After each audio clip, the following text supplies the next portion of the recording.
कृष्णं नारायणं वन्दे कृष्णं वन्दे व्रजप्रियं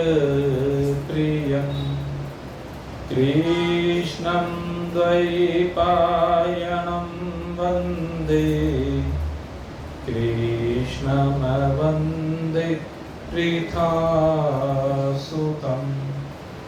कृष्णाय वासुदेवाय हरये परमात्मने प्रणतक्लेशनाशाय गोविन्दाय नमो नमः। नारायणाय नमोस्तुते। श्री सद्गुरुदेवाय नमोस्तुते।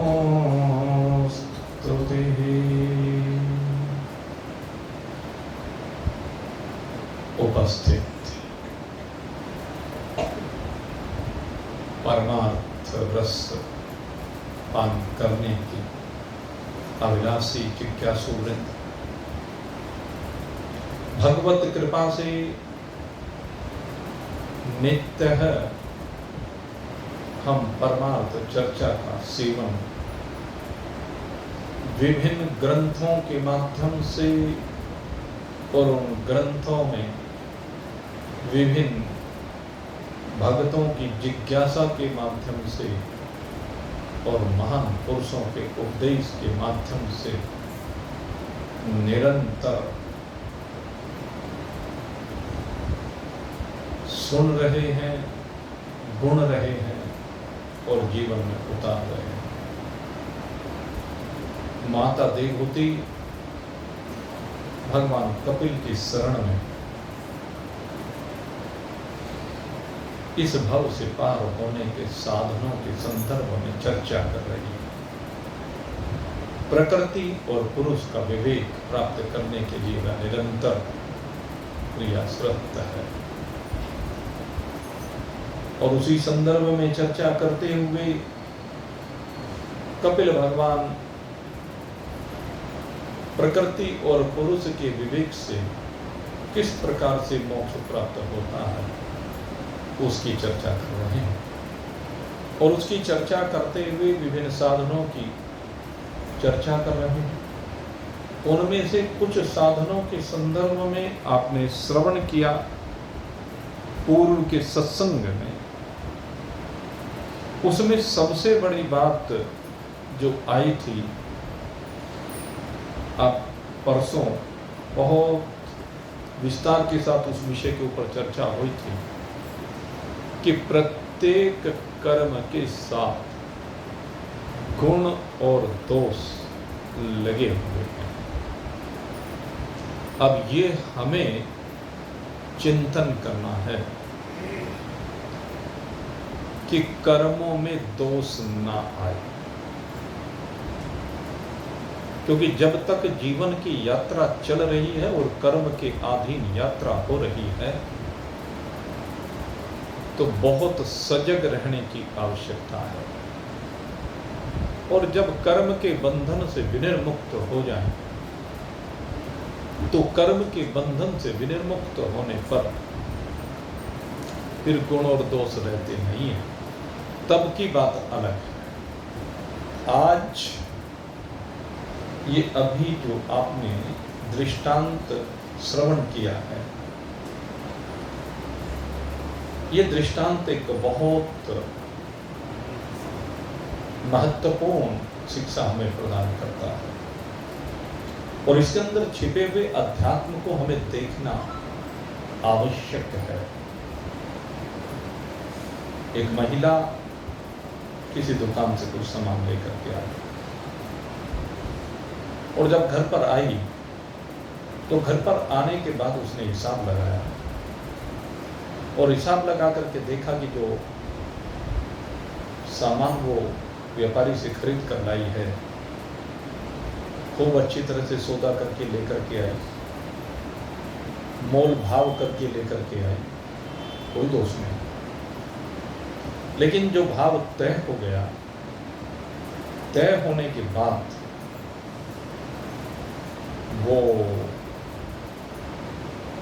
जो पर्चा बन करके आया, उस पर्चे में 50 रुपए का फर्क निकल करके आया या 10 रुपए का फर्क निकल कर आया, वो राशि कुछ भी। तो जो फर्क निकल करके आया, उस 50 रुपए के फर्क को उसने घर पर आकर के, सामान्यतः सबका स्वभाव होता है कि मिलान किया जाए।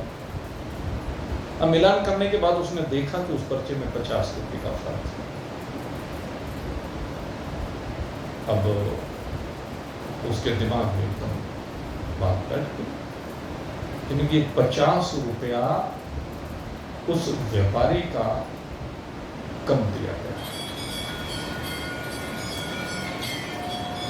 लालच इसको बंद कर दिया करो, पहले फ्लाइट मोड पर डाला करो। तो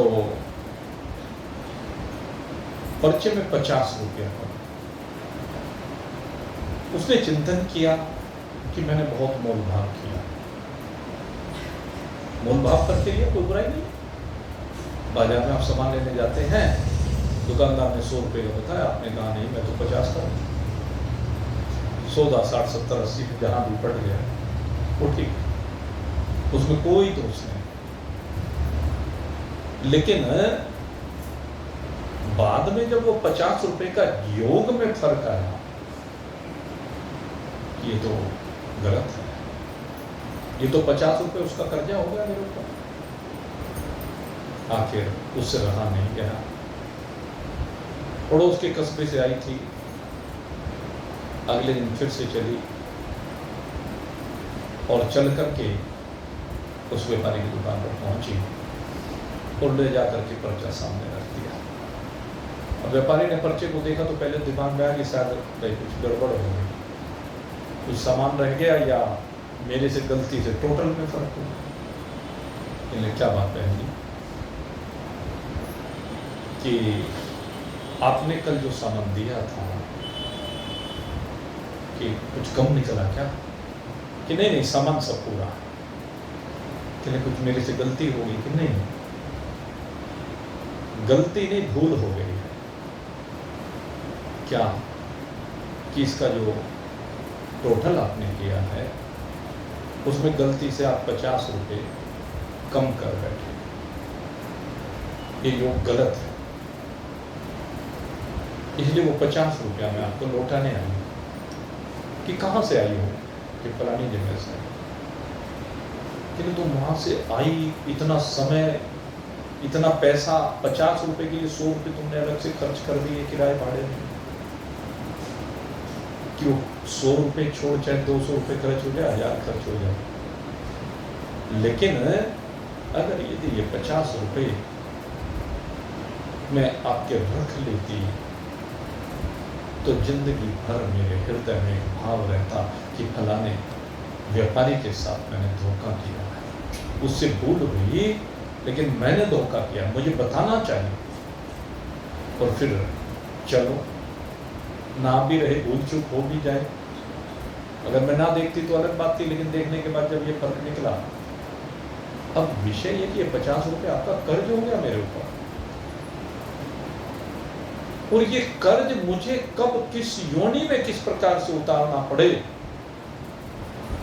तो मैं नहीं चाहती कि मुझे किसी दूसरी योनि में जाकर के आपका ये कर्ज उतारना पड़े। क्या कह रहे हो कि हाँ, कर्ज रूपी संसार है, और अगर यदि हमारे पर किसी का कोई भी कर्ज रह गया इस जीवन में तो कर्ज उतारना ही पड़ेगा कहीं ना कहीं जाकर के। तो आपका कर्ज रह जाता है, इसलिए भले ही कितने भी पैसे खर्च हुए, मेरा कितना भी समय निकल गया, लेकिन आपका कर्ज तो कर गया, मेरे जिम्मे कर्जा तो नहीं रहा। तो कर्ज उतारने के लिए आई हूं। और आगे की जो कहानी आपने सुनी, अब दुकानदार का दिमाग चकरा गया, कहने लगे ऐसी गलती तो भाई जहां से मैं माल लाता हूं वहां तो बहुत बार हो रही है, वहां तो ये गलती हुई और मैंने जानबूझ के उसको इग्नोर किया। इसलिए दौड़ा दौड़ा वो भी उस व्यापारी के पास गया और जाकर पर्चों का मिलान करवाया, और पर्चों का मिलान करके उसने कहने लगे, सेठ जी आपकी राशि जो आपसे माल ले जाता हूँ 50,840 रुपये, 52,335 रुपये आदि आदि बैठती, और मैं आपको यूं ही अजी बस सेठ जी 50,000 रुपये भेज दिए। हिसाब में तो मेरे तरफ निकले रह गए, इसलिए वो सारा हिसाब करने के लिए आया हूँ। आज तक जो भी मेरे से गलतियां हुई हैं, कहने लगे भाई वो तो कोई बात नहीं, वो तो हो गया। कि नहीं, हो नहीं गया सेठ जी, पता नहीं कब भुगतना पड़ेगा। मैं नहीं कर्जा रखता, क्यों रखूं? भगवान ने सब तरह की मौज दी है, और ना भी दी हो तब भी क्यों मैं ऐसा करूं? कई हजार रुपए निकल कर के आए, वो तुरंत उसको दिए, कर्जा बराबर हो गया, लेन देन बराबर हो गया। अब वो जो होलसेल का व्यापारी था उसका भी दिमाग फिर उस हो गया। कहने लगी इसे उस महिला से प्रेरणा मिली, तो इसने ऐसा किया। उस महिला ने, अरे वो छोटे से कर्जे को अपने सिर नहीं रखना था, और मैंने तो अपने मित्र के साथ धोखा किया। जो मित्र मेरे साथ पार्टनरशिप में काम करना चाह रहा था, उसके लिए उसने रुपए दिए थे, वो बेचारा दुनिया को छोड़ करके चला गया। 5 लाख रुपए मुझे दे करके चला गया। अब उसका किसी को पता नहीं था, केवल मुझे ही पता था। और ये घटनाएं रोज होती हैं। जब भी कोई व्यक्ति चला जाता है, उसका जो कर्ज होता है, अब आदमी तो चला गया, लेकिन उसके संपर्क में बहुत लोग ऐसे होते हैं जिन पर उसका कर्ज होता है। और व्यापारियों के साथ तो बहुत बार बात होती है। अब उनमें से कुछ लोग दे जाते हैं, कुछ नहीं देते हैं। वो भी उनमें से एक था कि मेरे मित्र ने मुझे पार्टनरशिप के नाम के 5 लाख रुपए दिए थे, या ब्याज पर 5 लाख रुपए दिए थे, और आज मेरा इतना बढ़िया काम उसी की बदौलत चला। लेकिन उसके मरने के बाद मैंने सोचा क्या जरूरत है देने की। मेरा मित्र मर गया, और मरने के बाद मेरा दायित्व था कि मैं उन रुपयों को उसकी पत्नी को देकर के आता। लेकिन मैंने उसकी पत्नी को बताया तक भी नहीं कि मेरे पास तुम्हारे पति ने इतने रुपए दिए हुए थे, ब्याज पर दिए हुए थे। अब वो महिला की बात, उस व्यापारी की बात उसके दिमाग में बैठ गई कि ये कर्ज कब का कब देना पड़ेगा, किस योनि में देना पड़ेगा, किस रूप में देना पड़ेगा। कर्ज रूपी संसार है भाई।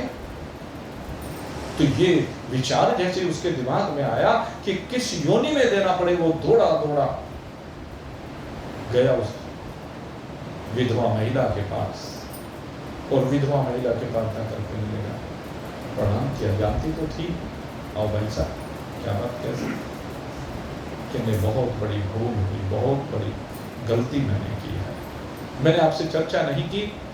कहते मेरे मित्र जब चले गए, चलने से पहले उन्होंने मुझे 5 लाख रुपए ब्याज पर दिए थे, और वो जो 5 लाख रुपए उन्होंने मुझे ब्याज पर दिए थे, मैंने आपको बताया नहीं, मेरे मन में पाप आ गया था। अपने पाप को स्वीकार किया कि मेरे मन में पाप आ गया था। कहने फिर आज ही बताने की क्या आवश्यकता पड़ गई? सारी कहानी बताई कि कैसे एक महिला 50 रुपए के लिए दुकानदार के पास गई, दुकानदार हजारों रुपए लेकर के मेरे पास आया, और मैं आपके पास आया हूँ। उन 5 लाख रुपए को मैं ब्याज के देने के लिए आया हूँ। ये रुपए, क्योंकि भगवान की कृपा से मेरा सब काम बहुत अच्छा चल रहा है, और ना भी अच्छा चले, कैसा भी काम चले, लेकिन मैं कर्ज लेकर के मरना नहीं चाहता। मैं तो यहीं पर हिसाब किताब बराबर कर देना चाहता हूँ। अगर कर्ज लेकर के किसी का मर गया तो न जाने कब कहाँ देना पड़ेगा, किस योनि में देना पड़ेगा, किस प्रकार से देना पड़ेगा।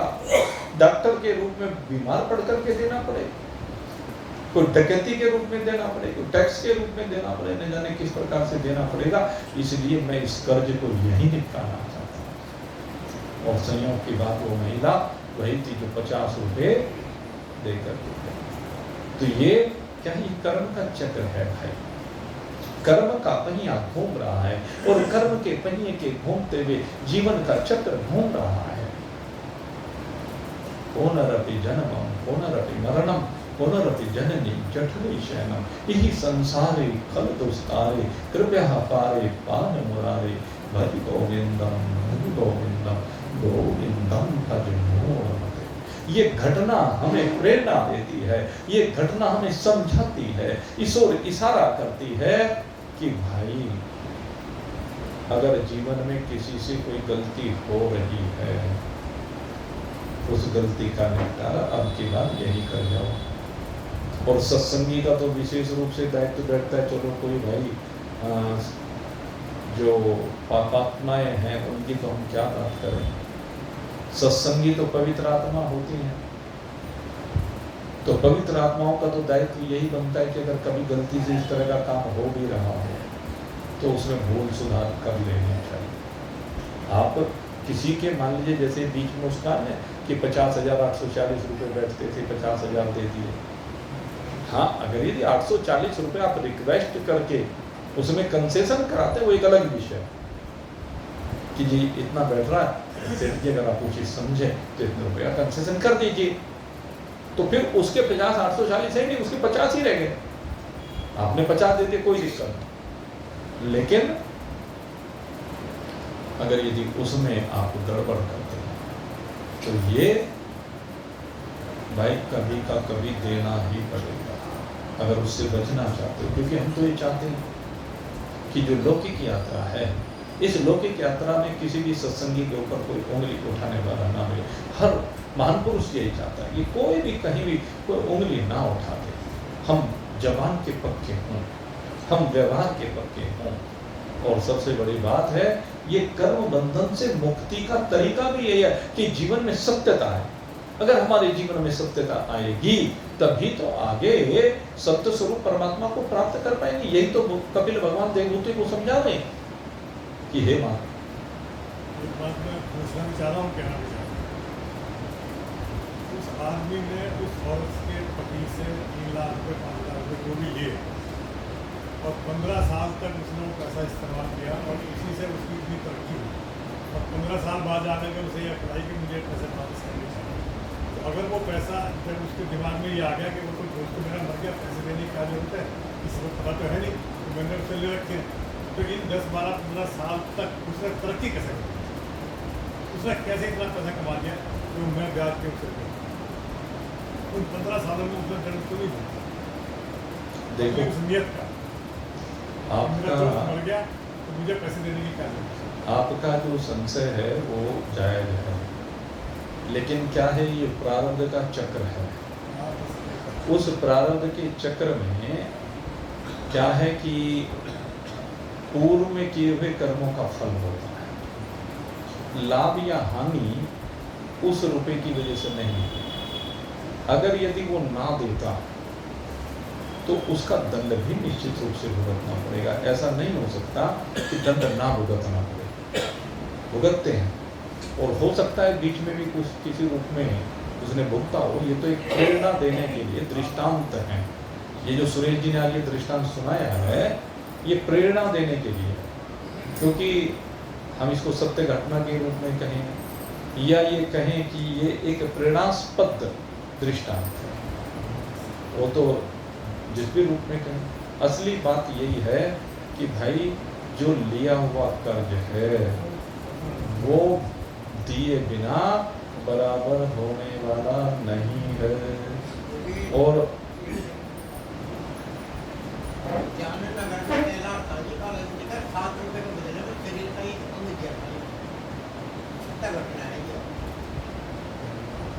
एक से एक घटनाएं हैं भाई, सबके अपने अपने अनुभव हैं।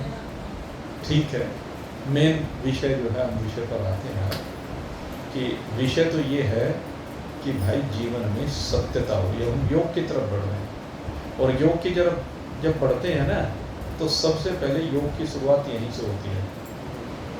सत्य, अहिंसा, सत्य, परिग्रह, ब्रह्मचर्य, जो 5 यम हैं उसमें ये सत्य ही तो सत्संगी के जीवन का आधार है। जीवन का आधार ये है, सत्यमेव जयते नानृतम। कहा गया कि सत्य की ही विजय होती है, नानृतम, असत्य की नहीं, झूठ की कभी विजय हो ही नहीं सकती।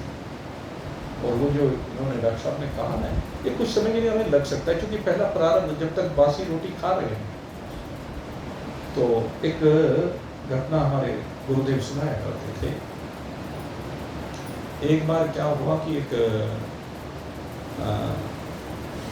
लड़की की शादी हुई, शादी के बाद वो ससुराल में गई। वो बड़े अच्छे धर्मात्मा परिवार से थी, लेकिन जिस जगह पर वो गई वो धनवान तो थे। तो एक दिन की बात है, उस दरवाजे पर एक संत आ गया और संत ने आकर के नारायण हरि की। तो जब संत ने आकर के नारायण हरि की तो अब वो जो धनवान व्यक्ति था, उनके घर पे तो कभी पहले तो कोई जाता नहीं था, क्योंकि जाने वालों को पता लग जाता है कि अगर ये इसके दरवाजे पे जाएंगे कुछ मिलना तो है नहीं, क्यों टाइम खराब करे। आपने देखा होगा भिखारी कुछ ऐसे होते हैं जो रोज आने वाले, हफ्ते में आने वाले, वो हर दुकान पे जाते हैं पहले, लेकिन जब उनको लगता है कि फला दुकान पे तो जाके टाइम खराब करना, वो जाते ही नहीं है घर पर, वो उन्हीं दुकानों पे जाने लगते हैं फिर जहाँ से मिलता है। तो ऐसे ही वो संत बेचारा आया होगा, तो संयोग उसके यहाँ पहुंच गया और उसके यहाँ पहुंचने पर उसने जाकर के नारायण हरि की। अब नारायण हरि करने पर कोई निकल के नहीं आया, तो वो जो बहू, वो बेचारी नई बहू थी, वो आई। अब उसके तो संस्कार थे, उसके घर पर तो संस्कार मिले थे, महान पुरुष आते रहते थे, तो उससे रहा नहीं गया। वो आई बाहर निकल करके, और बाहर निकल करके जब आई तो उसने कहा, महाराज जी कहिए क्या बात, कैसे आगमन हुआ, क्या सेवा कर सकती हूँ मैं आपकी, तो भूख लगी है तो रोटी खिला दो। अच्छा ठीक है महाराज जी, अभी। अब उसने बेचारी ने महाराज जी को बैठाया, जलपान कराया, और उसके बाद वो रोटी बनाने के लिए बैठ गई, रोटी बना करके लाई। और जब रोटी बना करके लाई तो वो जो धनवान व्यक्ति था वो निकल करके बाहर आया और उसने देखा ये क्या करती है। फिर ही कमाल है, ये तो ऐसे फिरते रहते हैं मस्टंडे कहीं के, करने धरने का तो इनका कुछ काम है नहीं, यही मांगते फिरते हैं, बेवकूफ बनाते हैं, कुछ देने की जरूरत नहीं है। अब हाथ में उसके भोजन है, उधर वो धनवान व्यक्ति है, उधर वो महान पुरुष हैं। बड़ा अजीब दृश्य है। महाराज जी ने देखा और देख करके पूछा उस बहू से कि आपके सेठ जी रोटी खाते हैं, कैसी खाते हैं? तो बहू ने कहा कि बासी रोटी खा रहे हैं। तो मैं ठीक कह रहे बेटा, नारायण। अब सेठ जी बड़ा गुस्सा है, कहने कल की आयु है, बहू हमें कहती कि हम बासी रोटी खाते हैं, इसको तो लेकर के गरम गरम रोटी खिलाना चाह रही है, हमें कहते हैं बासी। कहने बड़ी जबान चल रही है, तो झूठ बोल रही है, हम किस दिन बासी रोटी खाते हैं? रोज गरम गरम रोटी तो देखती नहीं, भले ही तो नई नवेली आई हो लेकिन देख तो रही है, मैं तो बिल्कुल गरम गरम रोटी खाता हूँ रोज, बासी रोटी मेरे से नहीं खाई जाती। कहने पिताजी क्षमा करना, बासी रोटी से तात्पर्य है आपके प्रारब्ध से। आप जो ये खा रहे हो ये पहले का बोया हुआ है, और आगे तो आप बो ही नहीं रहे हो, आगे आप बो नहीं रहे हो, तो बासी भी नहीं मिलेगी आगे, बासी रोटी आगे मिलने वाली नहीं है। अगर बोओगे तभी तो मिलेगी, जब बोई नहीं है तो मिलेगी कैसे? तो भाई आज का किया हुआ कर्म कल भाग्य बन करके आता है, प्रारब्ध बन करके आता है। कर्म और भाग्य तो दो चीज नहीं है, बस ये है कि जो कर्म आज किया उसका फल जब मिला वो भाग्य कहलाता है। वो प्रारब्ध कहलाता है। तो इसलिए इन कर्मों के चक्र को ठीक करने की आवश्यकता है, कर्मों को सुधारने की आवश्यकता है। माता देवहूति को जो साधन बता रहे हैं भगवान कपिल, उसमें एक साधन ये भी है, और यहाँ से तो शुरुआत होती है। ये जो पाप और पुण्य है यही तो है। हम कब कहाँ किस विषय को लेकर के पुण्य से संयुक्त हो जाएं और किसको लेकर पाप से संयुक्त हो जाएं कुछ पता नहीं है। इसलिए बहुत ध्यान करने की आवश्यकता है, और ये ध्यान तभी हो सकता है जब हम महान पुरुषों के चरणों में बैठ करके इस ज्ञान को प्राप्त करें, जब हम शास्त्रों की स्वाध्याय करें। ये जो पुराण होती हैं, पुराण में क्या है, कथानक है। पुराणों में कथानक माने पहले जो हो चुका है, इतिहास भी इसको हम कह सकते हैं। पूर्व में जैसा घटित हो चुका है वो सब घटनाएं आती हैं, और वो घटनाएं किस लिए हैं? वो घटनाएं हमें प्रेरणा देने की, उनमें हमें तर्क वितर्क करने की आवश्यकता है। बहुत से लोग होते हैं, अजी ऐसा भी होता है क्या घटनाओं में? भाई तरह तरह की घटनाएं संसार में रोज होती है। एक दृष्टांत इन्होंने सुरेश जी ने आज सुना, उसके ऊपर सबके अपने अपने अनुभव हैं, सबके अपने अपने विचार हैं, पृथक पृथक हैं सबके, क्योंकि सबके साथ अलग अलग तरह से कर्म का चक्र चल रहा है। तो हमें ये जो हमारे पुराण हैं इनमें सब तरह की घटनाएं, क्योंकि ऐसा तो है नहीं कि आज ही नहीं घटी हो घटना, कोई पूर्व में भी वो बहुत बार घट चुके, तो पुराणों में वो सब चीज़ें आ जाती हैं, और वो हमें प्रेरणा देने के लिए है। पुराणों की जितने भी कथाएं हैं, मैं कहता हूँ बच्चों को ये कथाएं अवश्य सुनानी चाहिए, बचपन से सुनानी चाहिए, वहीं से संस्कार पड़ जाने चाहिए। हम कहते हैं कि हॉस्टल में जब बच्चे जाते हैं वहाँ शराब पीना सीख जाते हैं, अंडे खाने सीख जाते हैं, और वो मांसाहारी भोजन करने सीख जाते हैं, आदि आदि वो सीख जाते हैं। क्यों सीखे वो? क्योंकि आपने उनको मजबूत नहीं बनाया, पक्का नहीं बनाया। समस्या ये है। अगर यदि हमने पहले से पक्का बना दिया होता ना, हमने देखा कि बहुत लोगों ने धर्म परिवर्तन कर ली। क्यों किए? क्योंकि हमने उनको पक्का धार्मिक बनाया नहीं। अगर पक्का धार्मिक बना दिया होता तो वो क्या मजाल थी किसी की। अगर यदि हमने उसे मंदिर में जाना सिखाया होता, हमने उसे गीता पढ़ाई होती, रामायण पढ़ाई होती।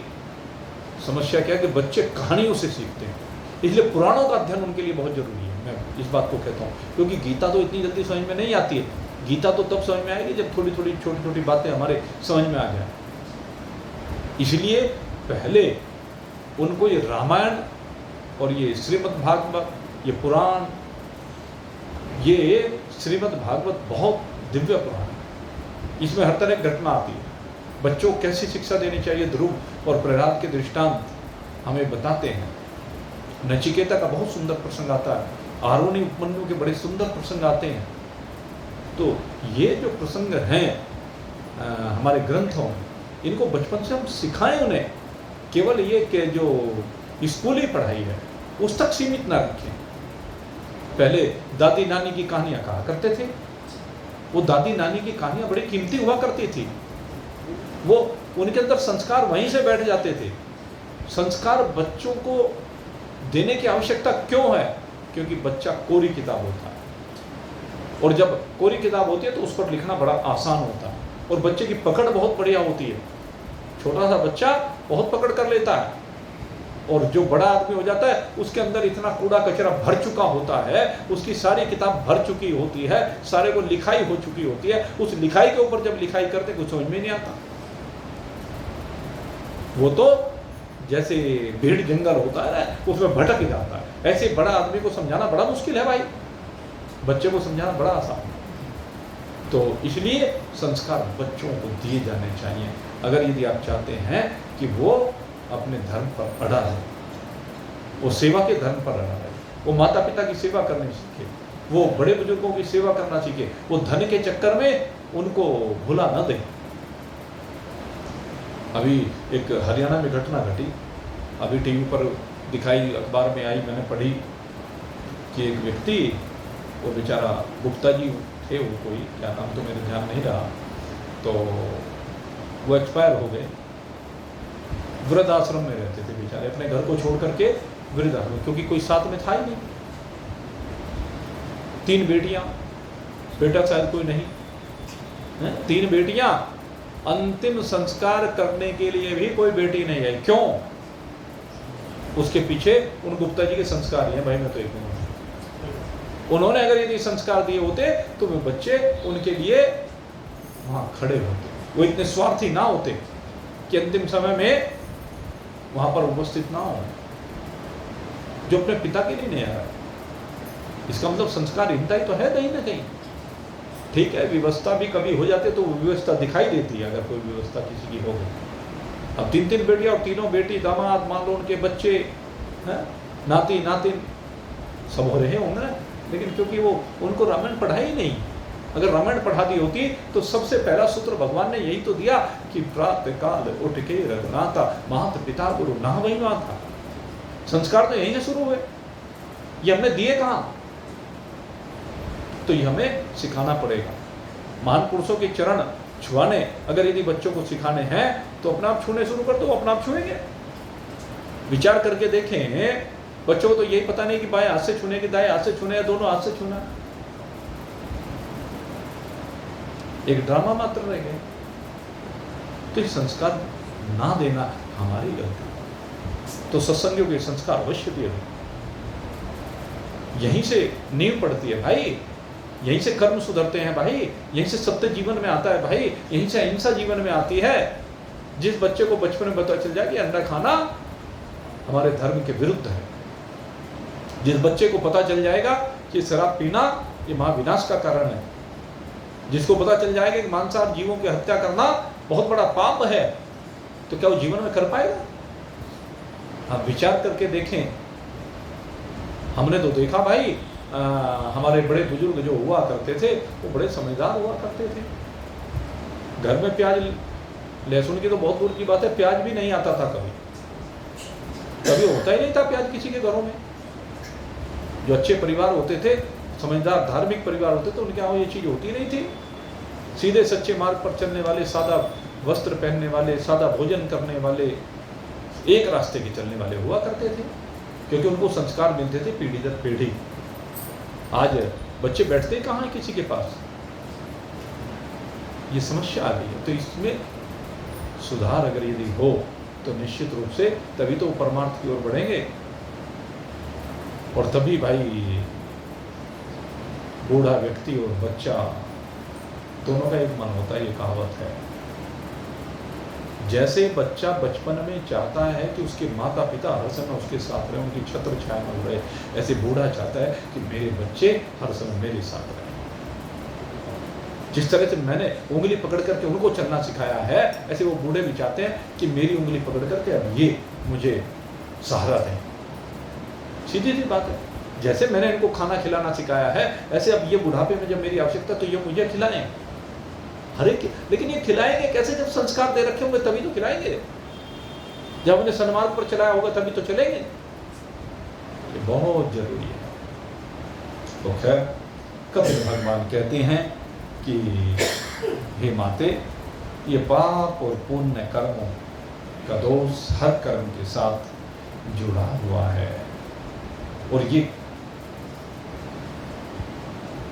जो दोष है, जो ब्रह्मज्ञानी है, जो आत्मज्ञानी है, वो इन दोषों से संयुक्त नहीं होता, वो इनसे चिपकता है, वो इनसे असंग हो जाता है। न इनसे चिपकता है, न भय शोक से चिपकता है, न अहम और मोह से चिपकता है, न जन्म मरण से चिपकता है, क्योंकि उसका संसार का चक्र निवृत्त हो जाता है।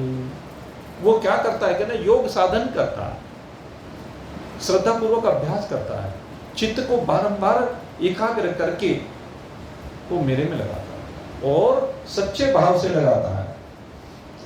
वो बार बार मेरी कथाओं का श्रवण करता है, और श्रवण करने के बाद सब प्राणियों में एक परमात्मा को ही देखता है, किसी से बैर नहीं करता, कहीं संसार में उसकी आसक्ति नहीं होती। वो त्याग की भावना से संयुक्त जीवन को जीता है। और एक मौन के बारे में परसों आपको बताया था, मौन रहता है, मौन में बड़ी शक्ति है भाई। तो इस प्रकार से एक चीज और कही कि परिमित भोजन करता है। ये साधनों में है। आत्मज्ञानी को कभी पेट भर करके भोजन नहीं करना चाहिए, ये आपको बताऊं। जो भी साधक होते हैं कभी पेट भर करके भोजन ना करें अगर स्वस्थ रहना। जो पेट भर करके भोजन करते हैं कि देखा स्वादिष्ट चीज कुछ भी बन रही है और बस ठूस रहे, नहीं भाई, परिमित भोजन। ये साधन की बात है कि परिमित भोजन होना चाहिए। एकांतवास, एकांतवास का बड़ा महत्व दिया है। एकांत में रहे, शांत रहे और सबका मित्र हो, शत्रु किसी का, दयालु भी हो, सदा दया का भाव होना चाहिए। कोई आए सबके प्रति श्रद्धापूर्वक सेवा का भाव हो। और दूसरी बात, एक और बहुत बड़ी बात कही कि धैर्य बनो। ये सब लक्षण है। कैसी भी घटना हो जाए, कुछ भी हो जाए, शांत रहना सीखिए, धैर्य के साथ उसको सहन करना सीखिए। ये बहुत जरूरी है। और कहते हैं तत्व ज्ञान के कारण स्त्री, पुत्र, संबंधी, ये देह, इनमें मैं और मेरेपन का जो अहंकार था अब वो नहीं होना चाहिए। और दूसरी बात, मरने का भय नहीं होना चाहिए। नहीं शरीर के मरने का भय हो और नहीं जो कहे संबंधी, स्त्री, पुत्र, संबंधी मर गया तो क्या होगा भाई। जिस दिन जिसकी यात्रा पूरी होनी है वो तो होगी, तू क्या करेगा। जिसकी यात्रा परिपूर्ण होनी है तो कुछ कर ही नहीं सकता। इसलिए क्यों रोता है, क्यों पहले उसके भय से भयभीत होता है। मृत्यु का भय मानना ही नहीं है, क्योंकि भाई देह तो प्रारब्ध से मिली है और प्रारब्ध से ही जाएगी। जब प्रारब्ध पूरी हो जाएगी तो फिर भय कैसा। आत्मज्ञानी तो जो होता है, जो परमात्मा का साक्षात्कार कर लेता है, वो इन सब उपाधियों से अपने आप को पृथक कर लेता है। उसके लिए उसकी दृष्टि में सब में एक परमात्मा है। और एक बहुत बढ़िया यहाँ पर दृष्टांत देकर के समझाया गया है। और ये दृष्टांत बड़ा महत्वपूर्ण दृष्टांत है। कहते शरीर जड़ है, बार बार हम कहते हैं अंतःकरण जड़ है। तो जड़ से चेतन का ज्ञान कैसे हो सकता है। स्थूल शरीर से तो ज्ञान होता नहीं, सूक्ष्म शरीर भी जब जड़ है तो इससे ज्ञान होता नहीं, कारण शरीर भी जब जड़ है तो उससे ज्ञान होता नहीं। तो यहां एक बहुत सुंदर बात, एक दृष्टांत देकर के समझाई कि भले ही ना होता हो, लेकिन ये जड़ किस प्रकार से कारण बन जाता है अपने स्वरूप का बोध कराने में। तो उसके लिए यहां पर एक बहुत सुंदर दृष्टांत दिया जा रहा है। कहते हैं जिस प्रकार जल में सूर्य का पड़ा हुआ प्रतिबिंब, जल में प्रतिबिंब पड़ता है सूर्य का, और सूर्य का जो प्रतिबिंब जल में पड़ता है या दीवार पर पड़ता है या दर्पण पर पड़ता है, कहीं भी पड़े, आपने देखा होगा जहां प्रतिबिंब पड़ रहा है, प्रतिबिंब के बाद भी उसका प्रतिबिंब पड़ता है। कैसे इसका प्रमाण?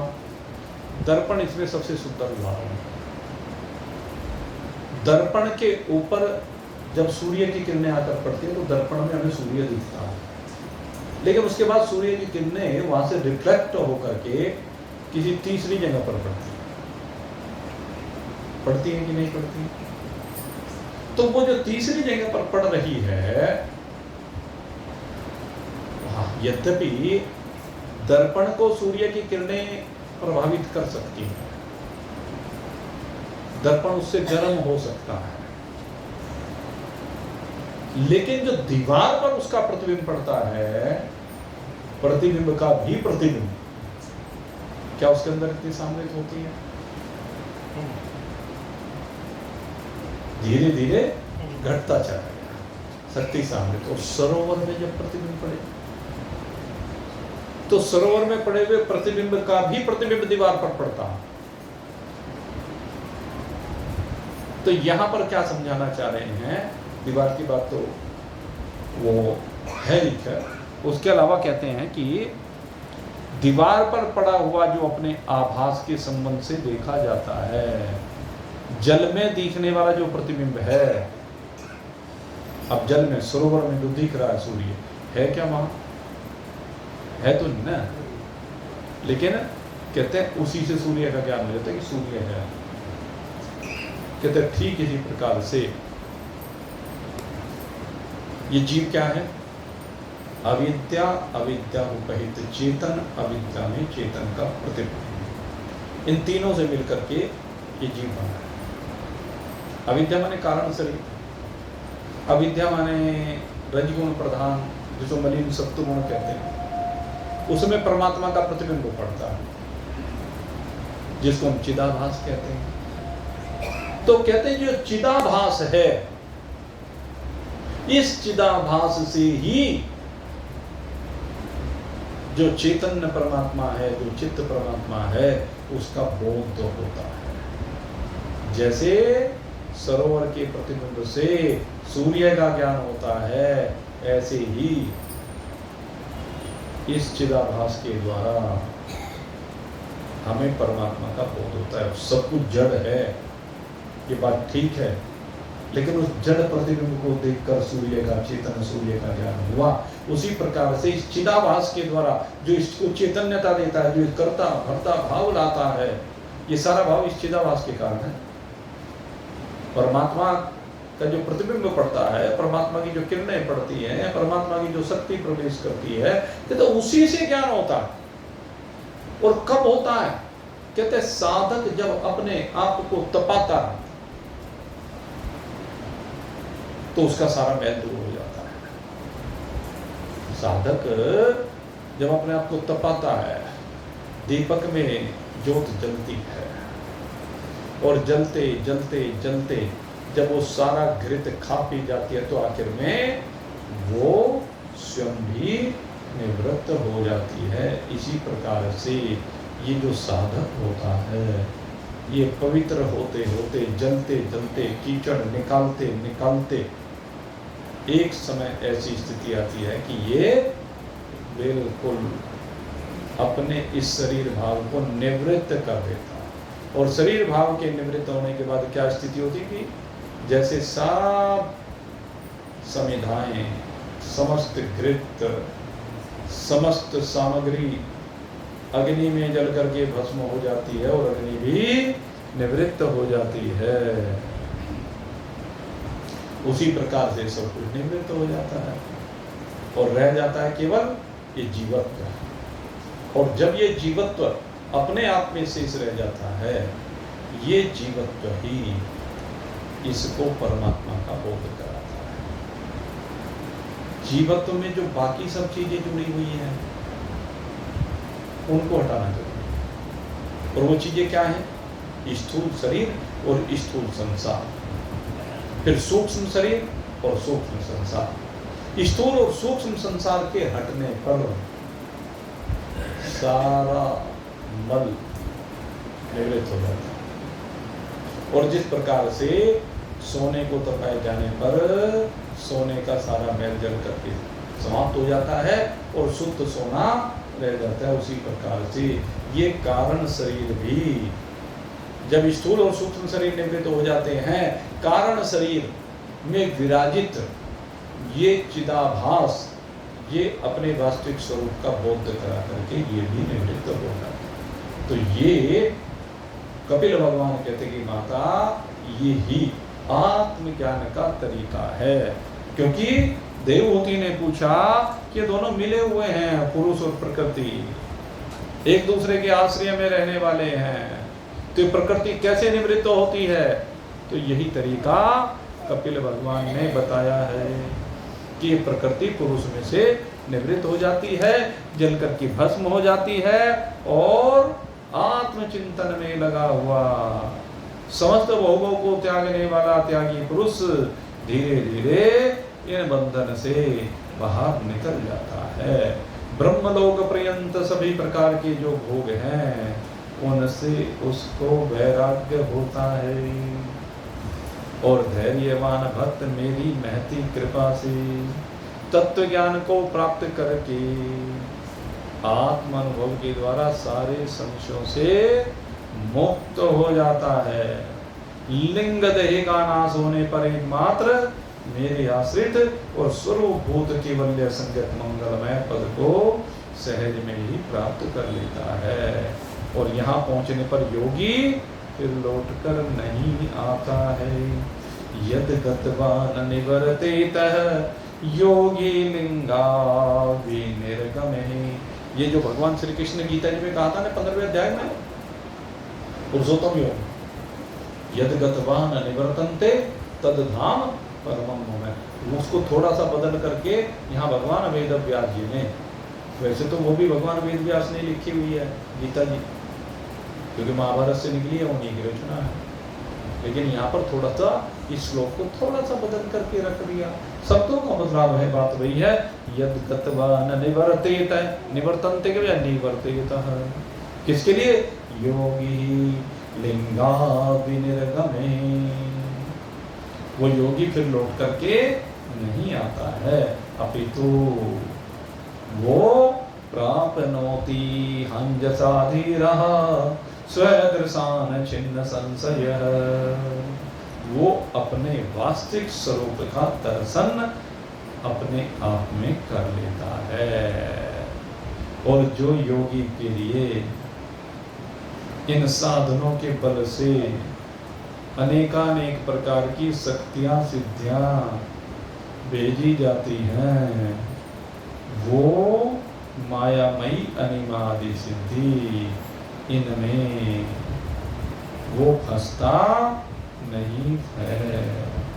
यदा न योगोपचित्तः सुचेतो मायासु सिद्धस्य विसज जतिंगः अनन्य हेतु स्वतमे गतिं स्यात् आत्यन्तिके यत्र न मृत्युहासः। क्योंकि इन सिद्धियों के चक्कर में नहीं फंसता। जो इन सिद्धियों के चक्कर में फंस जाता है भाई, ये देखो आएंगी जरूर, आपको बता। जब भी अमृत की खोज होगी, अपने स्वरूप की खोज होगी, तो बीच में ये शक्तियां आकर के मार्ग में बाधा बनेंगी। ले तेरे इस साधन के करने से मैं तुझे ये शक्ति प्रदान कर रहा हूँ, भगवान कहते हैं। अनिमा, महिमा, गरिमा, लघुमा, ईशित, वसित, प्रापक, ये 8 सिद्धियां कही गई हैं। तो ये अष्ट सिद्धियां, नव निधि भी कहीं 9 प्रकार की निधि हैं, निधि धन, वो भी कहा गया है।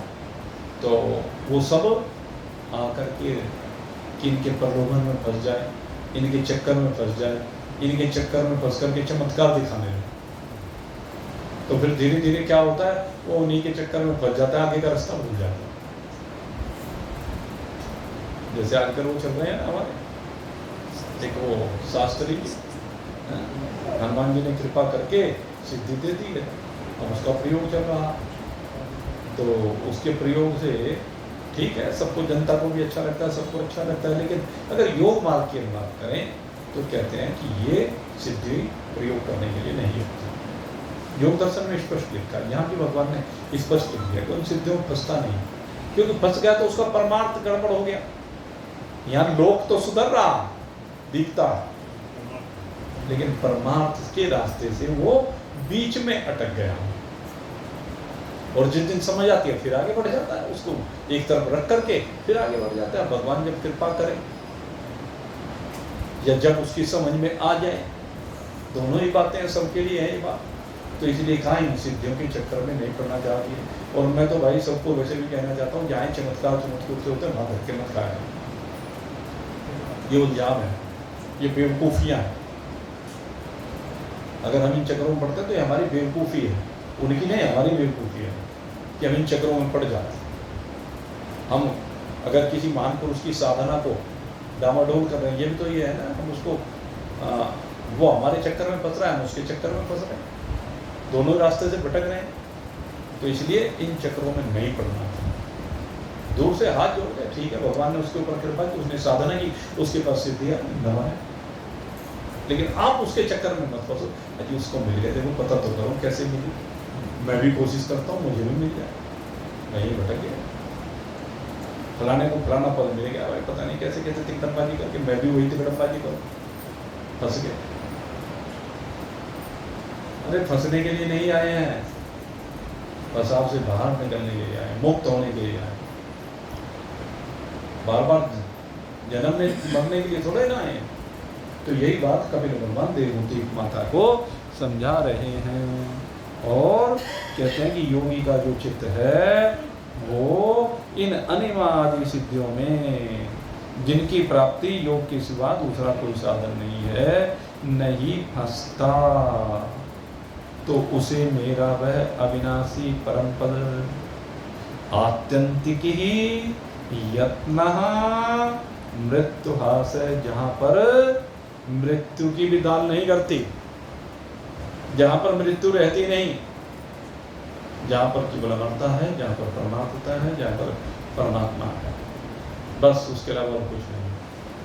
तो ये बात यहाँ पर कही जाती है कि वो फंसता नहीं है।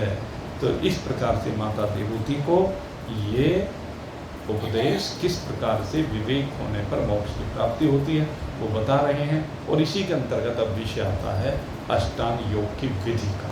अब कपिल भगवान माता देवहूति से कहते हैं कि अब मैं तुम्हें योगस्य लक्षणम वक्ष्ये स बीजस्य नृपात्मजे मनो ये नैव विधिना प्रसन्नम याति सप्तपथम।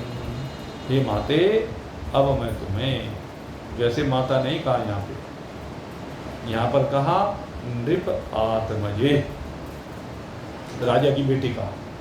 देखो यहाँ एक विशेष बात ये, यहाँ वो अपनी भगवत्ता दिखा रहे हैं माता के बजाय नृप आत्मजे। माँ को, क्योंकि शंभो मनो की पुत्री है माता देवहूति, तो यहाँ नृप आत्मजे कह करके संबोधित किया।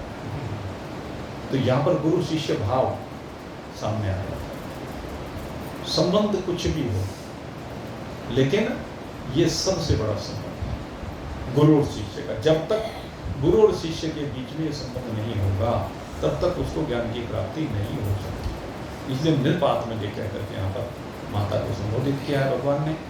और अब योग, अष्टांग योग की चर्चा यहाँ पर प्रारंभ हो रही है।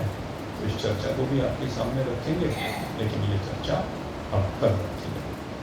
और भाई अब की बारी को द्वादशी का जो विषय आ रहा है, क्या है कि एकादशी तो रविवार को, लेकिन सोमवार को द्वादशी तिथि का लोप है, द्वादशी तिथि मंगलवार को। तो इस बार का जो माता अन्नपूर्णा का भोग लगाएंगे वो मंगलवार को। आप सबके लिए बहुत बहुत शुभकामना करते हैं। सब यहीं पर विश्राम करते। बोलिए सच्चिदानंद भगवान की